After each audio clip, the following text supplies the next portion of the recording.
What I told you guys, I told you 3 years ago, when everybody else shuts down, nobody else is buying, the government is spending like crazy.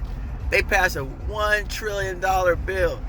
I don't care how you feel about it, whether it's big bailouts or little bailouts or small business or big business. Listen, when everybody else is shut down, the world is shut down, the economy is in trouble, guess who's spending money?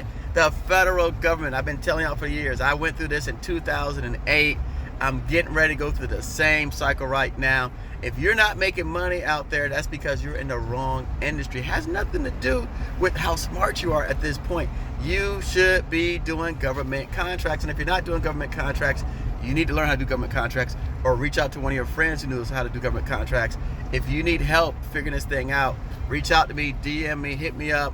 We're helping any and all people. Everybody should get a piece of this $1 trillion pie that's coming down the pipeline.